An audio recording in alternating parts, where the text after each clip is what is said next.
Merci encore à tous les trois d'être ici. Je vous propose de démarrer avec une présentation donc, de votre société, de votre rôle, et peut-être aussi du contexte dans lequel vous avez choisi Google. Ignacio ? Oui, alors bonjour, je m'appelle Ignacio Ezeiza, je suis responsable des nouvelles technologies au groupe Euralis. Je suis aussi responsable du système d'information de la partie adhérent. Donc le groupe Euralis, c'est un groupe agroalimentaire de 5000 salariés.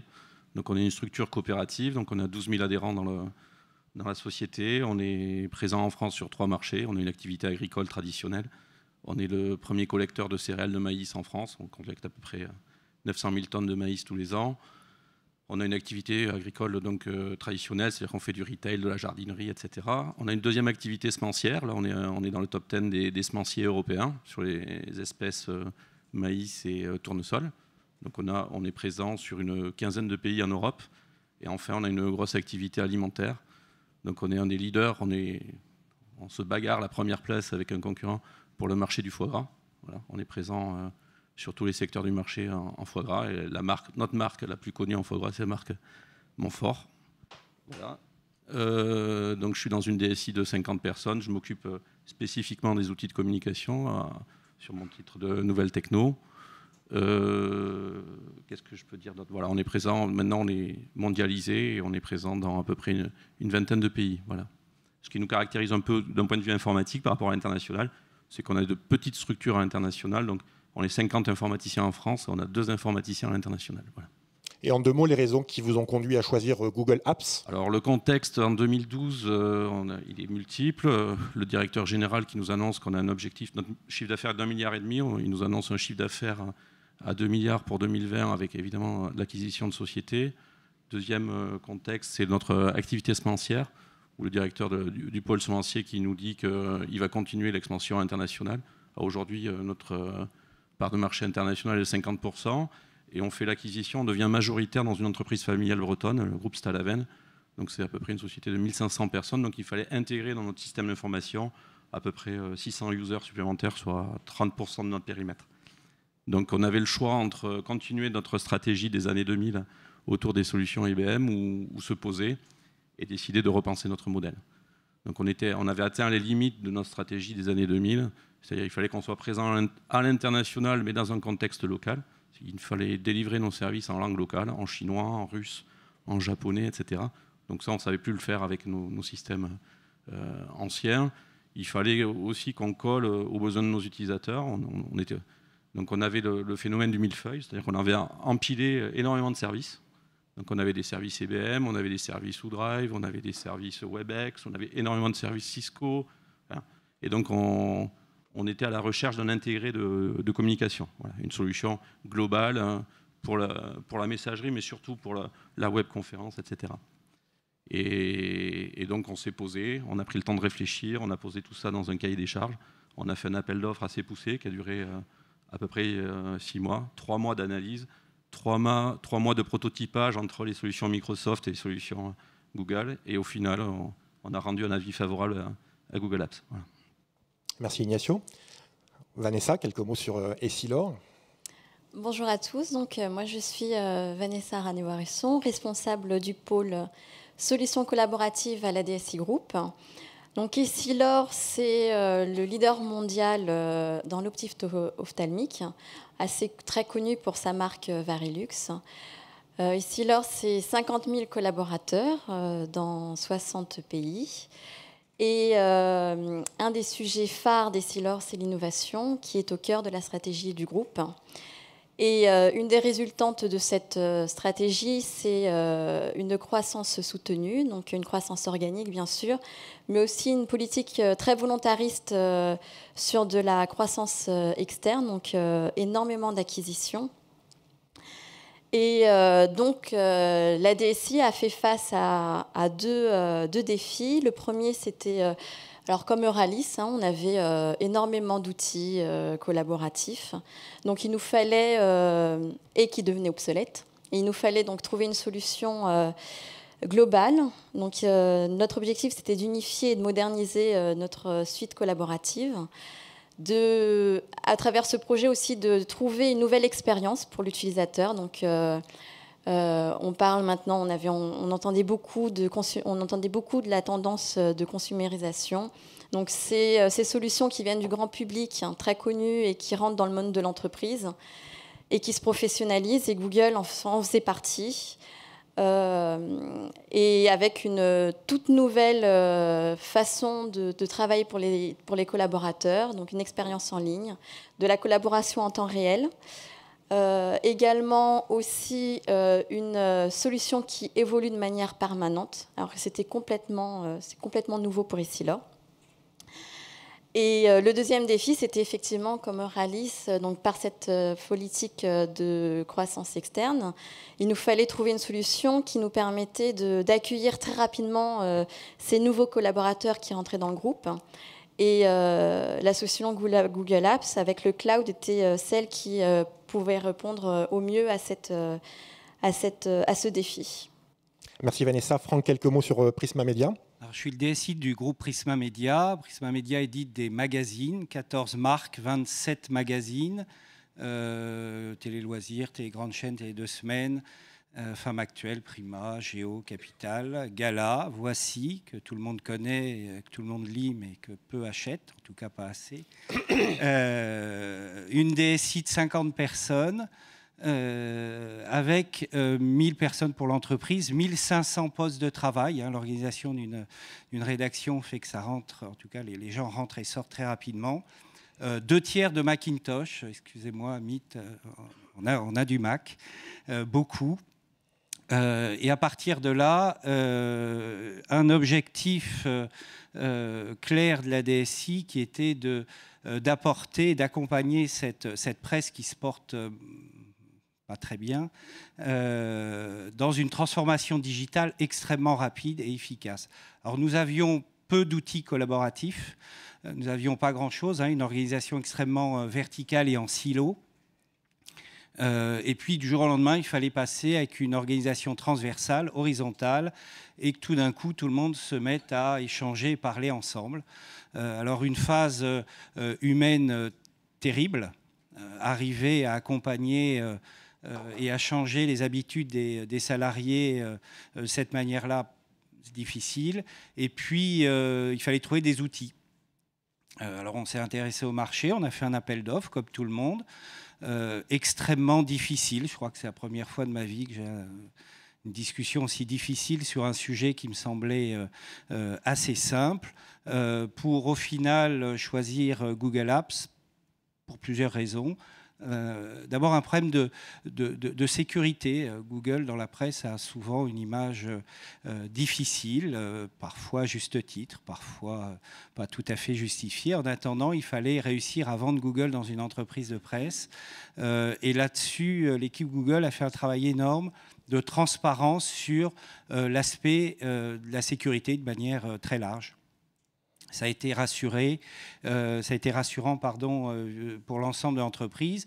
C'est passé par le service juridique, c'est parti chez notre actionnaire en Allemagne. En gros, Google a passé toutes les étapes sur ce sujet-là et c'était le vrai point d'achoppement, en tout cas au départ de l'appel d'offres. Donc à partir de là, un déploiement qui s'est fait extrêmement naturellement, très peu de temps pour le déployer, très peu de formation. En général, les journalistes demandent beaucoup d'accompagnement et formation. Il s'avère que tout s'est passé relativement vite. Prisma, c'est 3 populations. Une population récente, moderne, jeune, tout ce qui tourne autour du digital, qui va très vite, peut-être parfois un peu trop vite. Une population d'administratifs qui sont des bons soldats et qui appuient sur le bon bouton au bon moment. Et puis une population de journalistes qui sont extrêmement brillants, mais extrêmement indisciplinés, voire qui font plutôt l'inverse de tout ce que vous leur apportez. Voilà. Et il fallait répondre à ces 3 populations avec une seule solution, un seul outil. Voilà. Et aujourd'hui, on est depuis 2 ans en production avec des perspectives intéressantes. J'en parlerai tout à l'heure sur le fait d'arriver à associer la partie collaborative à la partie production. Merci Franck. Donc on l'a dit en introduction, la première étape vers la transformation digitale, c'est un déploiement qui est réussi. Donc Ignacio, en arrivant, vous me disiez que votre déploiement est réussi à 97%. Quels ont été les critères de réussite donc, pour ce projet de déploiement?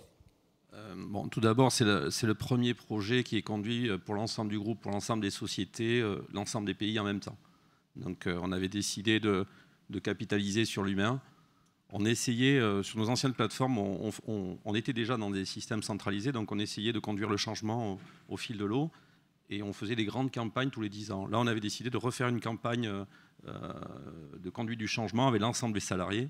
On avait un enjeu prioritaire qui était d'intégrer les salariés de la filiale bretonne. Donc moi, je suis de culture basque, je sais ce que c'est que d'avoir une culture assez forte, et on supposait que cette société familiale à culture bretonne devait avoir des particularités. Donc on avait décidé d'aller sur les sites principaux, enfin sur les usines, sur l'ensemble de nos sites principaux pour expliquer Google, comprendre, voir en quoi Google pouvait apporter plus que ce qu'on faisait par le passé sur les solutions IBM. On savait bien que Drive, Hangout. Donc on avait décidé de conduire des sessions de formation et d'introduire dans des sessions de formation la valeur ajoutée de Google Apps. C'est-à-dire sur un cursus de 3 heures, on avait pris une demi-heure pour Hangout, le Drive, les formulaires, pour commencer à introduire le changement sur le terrain. Pour réussir le changement, on a apprécié que notre partenaire Revevol nous équipe en solution de suivi de la qualité de nos formations. Et sur l'adoption aussi des outils. Est-ce que nos salariés allaient considérer que la plateforme Google Apps avait une valeur ajoutée, allaient transformer leur métier, ou est-ce qu'on était sur un remplacement d'outils basiques? Donc ce que j'ai apprécié moi en termes de direction de projet, c'est d'avoir en permanence des indicateurs qui me disaient est-ce que les formateurs étaient bons, est-ce que les contenus des formations étaient bons, et ce qu'on va voir aussi sur le slide suivant, c'est est-ce que les outils Google Apps pouvaient amener à la transformation de leur métier, ou pouvaient les aider à travailler mieux. Et ce qu'on voit dans ces indicateurs, c'est qu'à 97%, les utilisateurs étaient très satisfaits et imaginaient que Google allait pouvoir les aider dans leur métier. Pour terminer aussi, ce que j'ai adopté comme principe, c'est que chaque formateur devait assurer le SAV de sa formation. C'est-à-dire qu'on était sur le terrain, j'aimais bien le principe de Walking Teacher qui était conseillé par Evolt, qui veut dire si je donne une formation le matin, j'assure le support de mes élèves l'après-midi, sur le terrain. C'est-à-dire, moi, je sais que j'ai conduit certaines formations et j'ai apprécié d'aller avec les télévendeurs sur les plateaux de télévente pour regarder ce qu'était le métier d'un télévendeur que je ne connaissais pas et voir en quoi est-ce que la solution en termes de qualité de service était au rendez-vous et est-ce que la solution ne pouvait pas amener de nouvelles solutions. Par exemple, on avait déjà des outils de chat, mais on a déployé maintenant du chat avec des mobiles, c'est-à-dire des logisticiens équipés de smartphones avec la solution Hangout et des télévendeurs qui sont en ligne avec le client et qui chattent avec les logisticiens pour obtenir des états de livraison, des dates de livraison, etc. Voilà par exemple un use case qui était très intéressant pour nous. Merci Ignacio. Alors côté Silor, le déploiement est derrière vous. Et donc je crois que vous vous concentrez aujourd'hui sur le sujet de l'adoption des usages métiers. Alors je voudrais savoir quel dispositif spécifique vous avez mis en place pour passer à cette étape. Alors juste rapidement pour revenir quand même sur la partie déploiement. Le projet a été... Essilor a déployé Google Apps en 2012. Ça s'est fait très rapidement. On a déployé 17 000 collaborateurs en 6 mois. Et ça a mobilisé en fait donc une équipe projet de 10 personnes. Mais d'un point de vue worldwide, ça a été une centaine de collaborateurs qui a été impliqué. Et le schéma pendant le déploiement était d'avoir des relais en fait locaux qui seraient ensuite en charge du déploiement, mais aussi après de l'adoption au sein du pays ou de la région. Et donc on a mis en place un schéma en fait de formation qui a été le même pour tous, basé sur 3 niveaux en fait de formation. Bronze, silver et gold, en fonction en fait du niveau d'adoption que l'on souhaite sur les différents services. faut savoir que quand on a déployé Google Apps chez Essilor, on a pris le parti d'ouvrir l'ensemble des services. Donc on a fait une migration, on va dire une migration sur la messagerie, mais les utilisateurs pouvaient d'ores et déjà d'eux-mêmes créer des sites, créer des documents. Et on l'a ouvert sans formation, et nous avons proposé des formations pour ceux qui le souhaitaient. Et donc ça a été le schéma pendant le déploiement, qu'aujourd'hui, en fait, qui est perduré d'une certaine manière, où donc, mon équipe, donc très petite équipe de 4 personnes, soutient en fait l'ensemble du groupe et des métiers dans leurs usages de la plateforme. Alors ça passe par plusieurs pratiques. La première chose que l'on fait, c'est de diffuser les bonnes pratiques autour de la plateforme, donc relayer les informations que l'on a lors des roadmaps, et aussi de faire des cas concrets, des feedbacks sur des cas d'utilisation et comment ça peut les aider au quotidien. Ce qu'on attend aussi, c'est aussi des feedbacks. On lance cette petite newsletter, mais on attend des feedbacks des utilisateurs pour savoir où ils se situent dans leur adoption de Google Apps.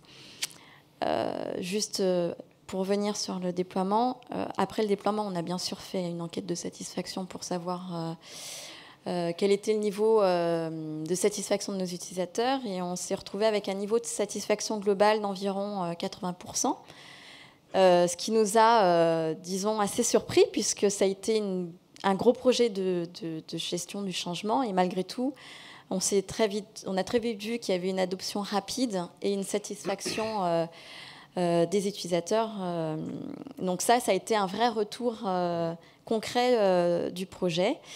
Et par la suite, maintenant, on va dire de manière très opérationnelle, ce que l'on voit, c'est que les métiers, en fait, n'ont pas attendu l'IT pour déployer des cas d'usage. Et ça, c'est aussi du fait que la solution est simple d'utilisation, et que, à l'inverse de nos anciens systèmes où il fallait avoir l'informatique dans la boucle pour aller développer un site, là, ils ont pu, en fait, par eux-mêmes, imaginer leur propre cas d'usage et voir où ils pouvaient en fait en tirer parti dans leur quotidien et de manière opérationnelle dans le métier, et de le déployer au sein de la plateforme. Et le rôle de mon équipe maintenant, c'est de les accompagner, aussi d'identifier ces cas d'usage et d'apporter les bonnes pratiques, puisque souvent on développe, mais on n'a pas pensé à la bonne manière de faire, ou on n'a pas aussi idée de ce que deviendra la plateforme demain. Donc mettre beaucoup d'efforts sur certaines choses, alors que Google prévoit des nouvelles fonctionnalités à court terme. Un ou deux exemples de cas d'usage métier Alors oui. Alors un que j'ai voulu partager avec vous est celui en fait du groupe en fait communication groupe, où je rappelle qu'un des sujets, c'était d'accueillir rapidement nos collaborateurs et de diffuser l'actualité sur le groupe.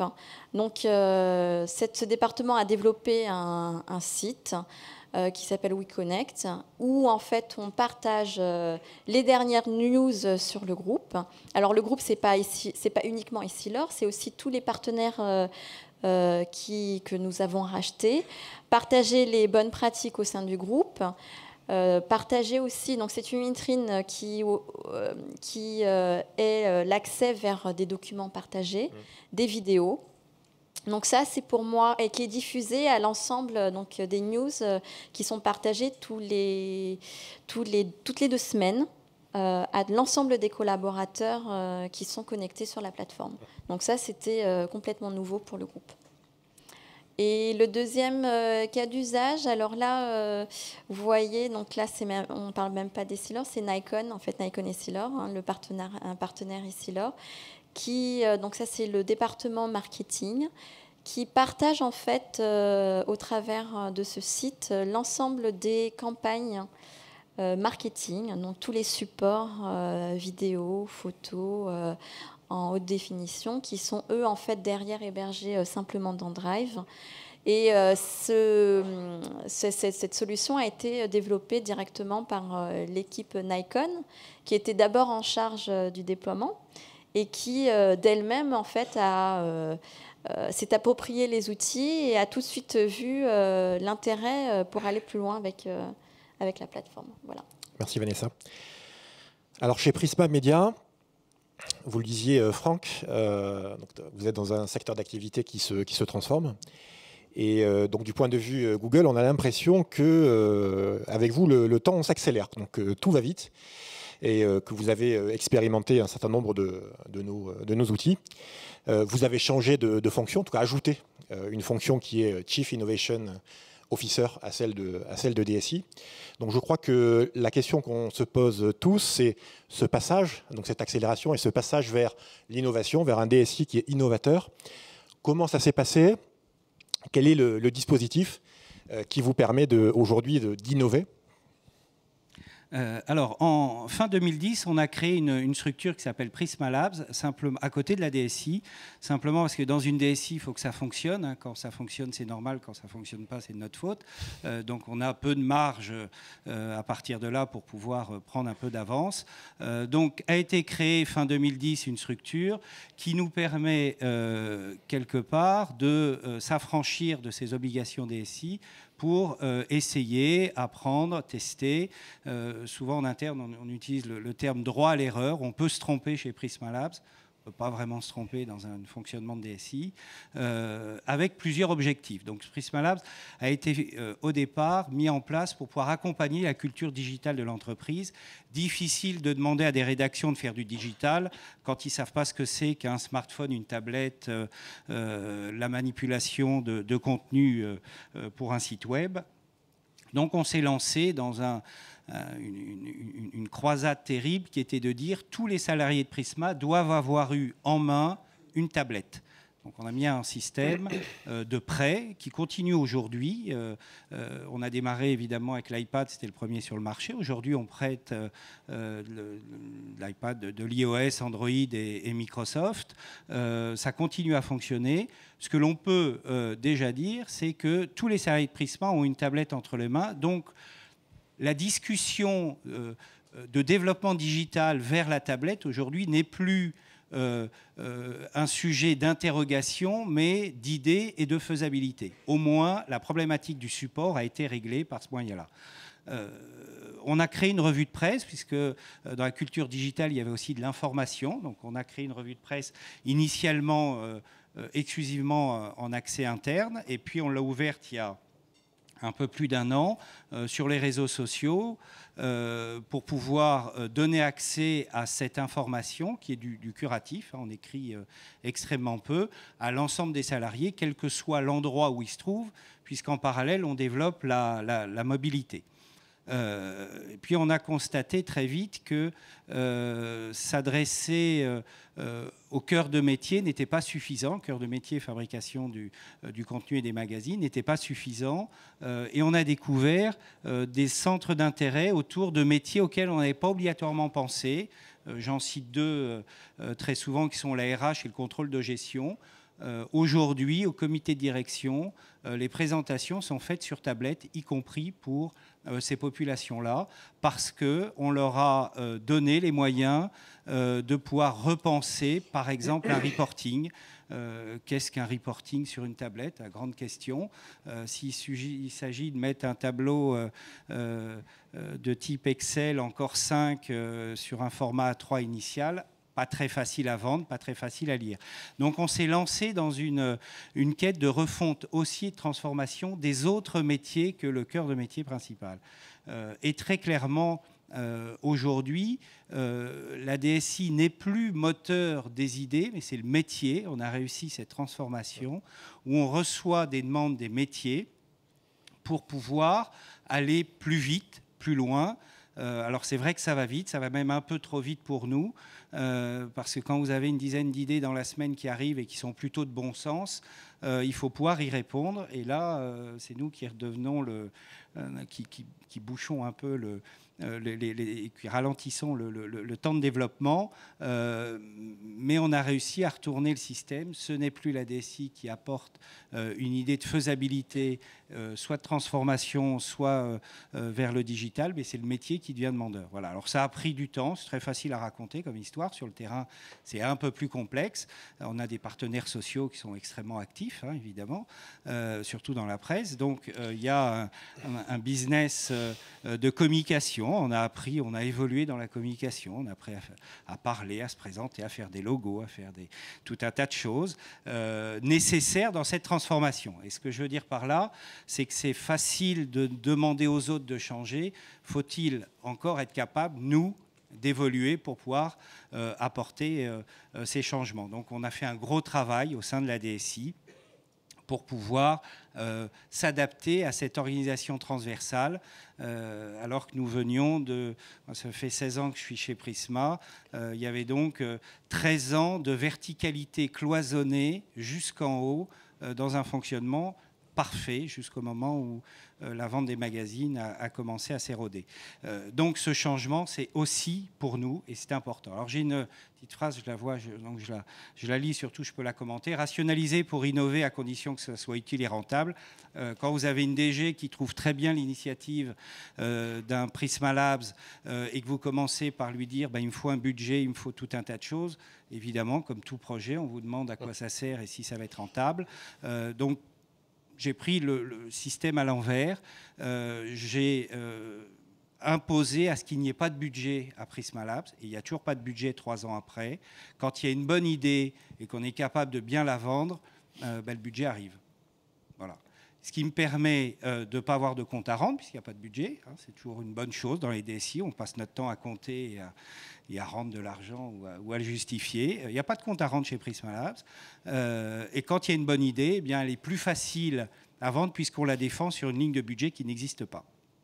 Voilà, donc c'est ce que j'appelle rationaliser pour innover. Il faut effectivement trouver des idées, se remettre en cause, et à partir de là, effectivement, d'avoir notamment, parce qu'on a fait d'autres choses, mais notamment une base de Google Apps, nous permet de rapprocher la collaboration transversale, qui est la première brique, à un système plutôt de production, c'est-à-dire comment pouvoir rapprocher Google Apps de notre système d'information éditoriale. Et aujourd'hui, on travaille dessus. On sera même d'ailleurs en production bien avant la fin de l'année, sur l'idée simple, sur une des premières idées simples, qui est de dire, de comparer le mail et la saisie de contenu. Alors un email, c'est du texte, des pièces jointes, de la photo, de la vidéo, enfin on met un peu ce qu'on veut. Et puis il y a une liste de destinataires, éventuellement il y a même un moment où on envoie le mail. Et puis il y a des actions derrière, on attend une réponse, on n'attend pas de réponse. Et bien, quand on met tout ça à plat, on découvre que pour saisir un article, c'est exactement la même chose. On a besoin de texte, on a besoin de photos, on a besoin de vidéos. Ça va à un endroit, dans un état, et cet état a une vie derrière. Donc à partir de là, on s'est dit, mais pourquoi réinventer, développer de nouveau avec un environnement à côté ce type d'outils. Donc on est parti sur la boîte à outils Google Apps qui nous permet effectivement de rapprocher la saisie de matière première de Prisma à un outil de collaboration, à un outil bureautique. Le mail, on n'a pas à vendre le mail depuis des années, ça fait longtemps qu'on a arrêté tout ça. Eh bien, on devrait ne pas avoir à vendre l'outil qui permettra de saisir la matière, le fonds de commerce de Prisma. Voilà. Donc on est dans ce schéma-là. Ça va très vite. On a cité tout à l'heure Chromebook. On travaille sur le Chromebook, très évidemment. C'est la question que j'allais vous poser. On a un exemple, un superbe exemple de transformation d'une pratique de travail qui est cruciale chez Prisma. Donc sur les transformations de nouveaux services ou des travaux, peut-être, je ne sais pas si vous pouvez nous en parler, mais très innovants pour transformer les modèles de la société. Je peux en parler 2 minutes. Donc effectivement, on intègre le flux de production dans Google Apps, ou Google Apps dans le flux de production, hein, c'est un mixte. Ça nous fait reposer la question du terminal, donc le Chromebook, effectivement. Aujourd'hui, il y a une population de plus en plus importante qui bouge, qui travaille, alors qui bouge pas obligatoirement à l'autre bout du monde pour avoir de l'information, mais ne serait-ce qu'en dehors de l'entreprise.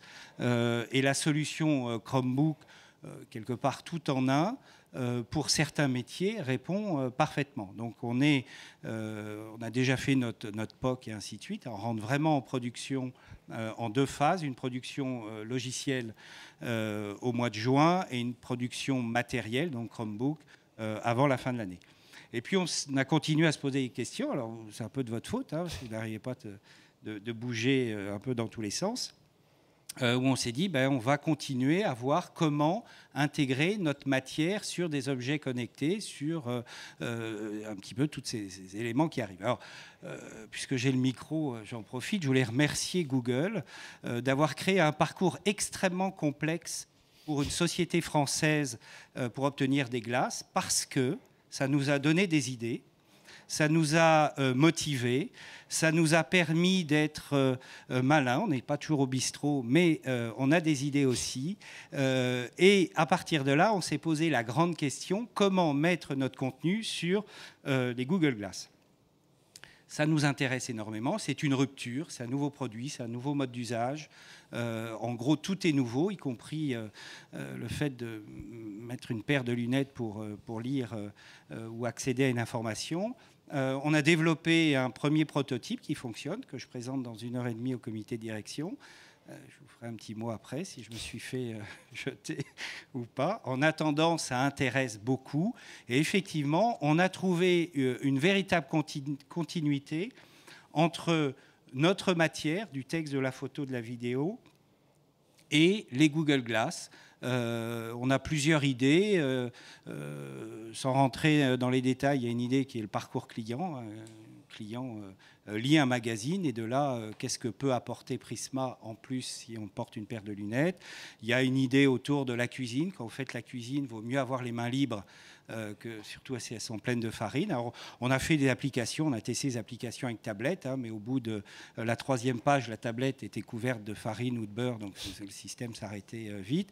Il y a un de nos confrères qui avait créé d'ailleurs une application où il fallait, parce qu'il avait compris que la tablette était toute sale, donc il fallait frapper dans les mains, sauf que quand vous avez les mains pleines de farine ou de beurre, vous en mettiez partout. Donc on a testé, le métier a testé tout un tas de choses. C'est vrai que là, les glaces, très clairement, on peut avoir les mains dedans, pardon pour l'expression, mais c'est très clair, et on peut effectivement apporter quelque chose. Il nous reste 3 ou 4 magazines de cuisine, donc il y a sûrement un potentiel fort d'accompagnement, de transformation et d'utilisation de notre matière sur ce type de support. Voilà. Merci beaucoup Franck pour ce témoignage passionnant. Avant de conclure, j'aimerais vous demander à tous les 3, donc vous en êtes à des phases différentes de l'usage des technologies de Google. Quelles sont vos prochaines étapes et quels sont les challenges que vous apercevez déjà devant vous pour passer ces étapes, Ignacio ? Oui, alors évidemment, il y en a plein, effectivement, avec la roadmap des produits Google. Du coup, effectivement, ça nous fait démarrer énormément de projets. Comme Essilor, on a refondu l'ensemble de nos sites intranet dans 2 sites intranet français, un autre international. Donc, on va développer les espaces communautaires. On a déjà démarré un Google Site pour une communauté marketing internationale sur les SMANS. Là aussi, on est extrêmement sollicité par énormément de communautés pour avoir des formations à Google Site et avoir tous ces espaces communautaires. Donc là, il y a énormément de projets. On a un gros travail autour des Chromebooks. On a fait aussi l'acquisition de Chromebooks. On les a mis à disposition. Je pense qu'il y a un énorme potentiel dans l'usine avec les qualiticiens. Aujourd'hui, les qualiticiens sont sous-équipés, les techniciens de maintenance aussi. Ils font énormément de relevés sur papier, etc. Bon, c'est pas dans les tableaux Excel, mais c'est difficile. Donc, moi, l'avantage que je vois au Chromebook, c'est qu'il est agnostique à l'utilisateur. C'est-à-dire une équipe de maintenance, un technicien part dans l'usine, il saisit son user password et il se retrouve dans son environnement. Ce qu'on n'a pas sur un Android ou un système iOS. Voilà. Donc là, on a du travail. On a un gros travail autour de la visioconférence. Au même titre, si vous voulez, qu'on a démocratisé la webconférence, on avait à peu près 60 users Cisco WebEx. Aujourd'hui, on a plus de 300 users voilà, autour de Hangout, périodique. Mais on va se poser la même question sur la visioconférence. Voilà. On est équipé, on a une quinzaine de sites qui sont équipés en visioconférence Cisco. Et on se pose la question si Chromebox Meetings ne sera pas dans notre catalogue l'offre visioconférence Ralys. Mais avec un challenge. Et ça c'est aussi un message à Google, il est important pour nous que les systèmes Chromebox Meetings dialoguent avec des visioconférences Cisco, dialoguent avec des visioconférences Polycom, parce qu'on n'a pas la maîtrise de l'équipement de nos partenaires. Voilà, je pense qu'on en a plein d'autres. Plein.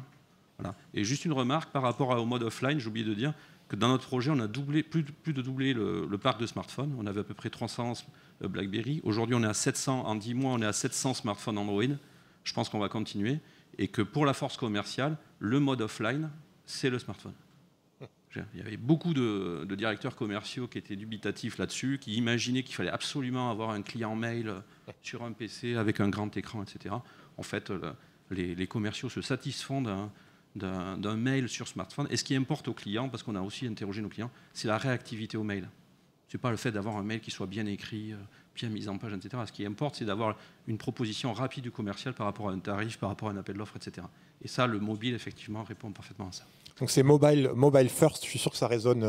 Sur le sales team, oui, ça c'est sûr, mobile first. Donc merci Ignacio, et donc reçu 5 sur 5 pour le challenge.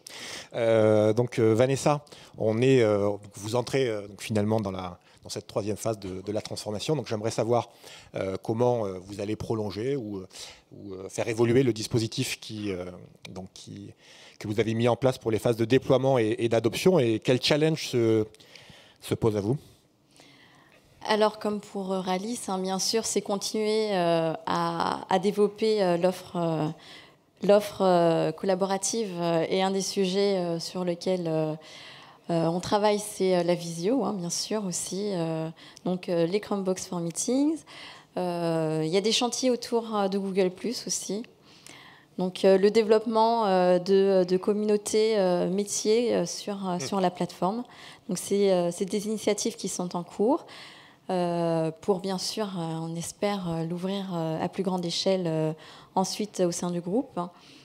Et après, au-delà de ça, on a aussi des initiatives autour de l'offre cloud platform, puisque effectivement, on commence à explorer ce qu'on est capable de faire autour de l'offre Google Apps for Business, qui peut répondre à beaucoup de cas d'usage, mais où on peut être très vite limité dès lors qu'on a des ambitions beaucoup plus grandes, où on souhaite manipuler beaucoup plus de données.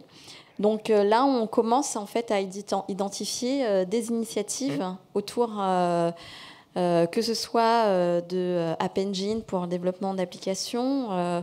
On parle beaucoup de big data en interne, voilà. Donc c'est des choses qui commencent à arriver. Qu'il faut qu'on arrive à accompagner côté IT avec les métiers. Et avec Google, j'espère aussi, bien sûr. Merci Vanessa. Donc, Franck, on n'est qu'au début de l'aventure, même si tout va très vite. Donc, quelle est la prochaine étape à court terme? Et donc, j'imagine aussi les challenges qui sont devant vous, le changement de l'accélération, mais le changement de posture aussi. Donc, on avait l'impression d'entendre un DRH tout à l'heure. On en avait 150 hier. Donc, voilà, je crois qu'on est tous curieux de comprendre est-ce que c'est si facile que ça de devenir un innovateur, et quels sont les challenges principaux? Alors, non, il n'y a rien de facile, ça se saurait. D'abord parce que toute cette transformation est basée sur la personne. La technique, elle est importante, mais elle est facile à choisir, facile à maîtriser. Changer les gens, c'est difficile. Alors c'est vrai que d'une DSI un petit peu, c'est toujours un peu réducteur, en tout cas dans les groupes de presse, où on nous demande que ça fonctionne, de brancher des fils et que le poste réponde quoi qu'il arrive, et qu'il y ait du papier dans l'imprimante aussi. On est passé à effectivement une DSI qui doit aujourd'hui encore plus communiquer, surtout davantage écouter. Faut-il encore être capable de comprendre la problématique de l'utilisateur pour pouvoir apporter une solution. Une fois de plus, dans les outils, l'ensemble des outils que nous avons choisis, vous apportez une réactivité qui nous permet aujourd'hui de déployer des idées par viralité. On n'a jamais parlé de Drive chez Prisma. Aujourd'hui, il y a 2/3 des salariés qui l'utilisent. On n'a jamais parlé de Hangout chez Prisma. Il y a 200 personnes qui l'utilisent. Et ça, c'est une bonne chose parce que ça nous donne du temps pour faire autre chose. Ça nous donne du temps aussi et des arguments pour que ces utilisateurs aient le sentiment de choisir quand ils veulent ce qu'ils veulent. Voilà. Et ça, c'est important. Ça a toujours un effet de bord. Hein, c'est parfois, il y en a qui vont un peu plus loin et qui se disent, bah, tiens, il y a tel fournisseur qui a une offre de service sur un cloud, j'ai plus qu'à signer le contrat, puis je me débrouille, je ne demande rien à personne. Donc ça, c'est le mauvais côté de cette facilité. C'est un problème final de management et pas autre chose. Et donc c'est vrai que la DSI de Prisma évolue davantage vers les métiers et connaître les métiers, pas simplement le besoin du métier. Vous parliez de RH. Chez Prisma a été créé un poste de développement RH qui n'est pas du développement de RH sur le profil des CV, mais qui est le développement de la connaissance des salariés. On est très complémentaires, hein, je l'ai dit tout à l'heure, sur la culture digitale. Nous avons lancé ça fin 2010 et la RH a créé un poste complémentaire au nôtre pour pouvoir justement prendre le relais. Moi, je n'ai jamais revendiqué le fait d'être RH, pour prendre le relais sur la partie des salariés, cet accompagnement. Et là-dessus, Google Apps est pour nous un vrai plus, dans le sens où on ne fait pas d'informatique. Et ça, c'est nouveau, arriver à déployer sur la totalité de l'entreprise des outils de flux, des outils permettant de faire un questionnaire, des outils permettant de faire des sites, bien que cette partie-là, pour l'instant, on l'a un petit peu verrouillé parce que ça devient de la com, ça devient un support et c'est notre fonds de commerce. Donc on ne peut pas, du jour au lendemain, créer 300 sites avec un petit peu d'informations. Donc cette partie-là est plus sous contrôle. Mais pour tout ce qui est échange, collaboration, c'est la viralité qui met en avant le déploiement des métiers, du service, des gens aussi, hein, des salariés, c'est important. Voilà, donc c'est nos prochains challenges. J'avais parlé tout à l'heure des Google Glass et de Chromebook. C'est presque plus un challenge, c'est déjà dans le tuyau. On produira du contenu dès que les glaces seront en vente en France, c'est une certitude.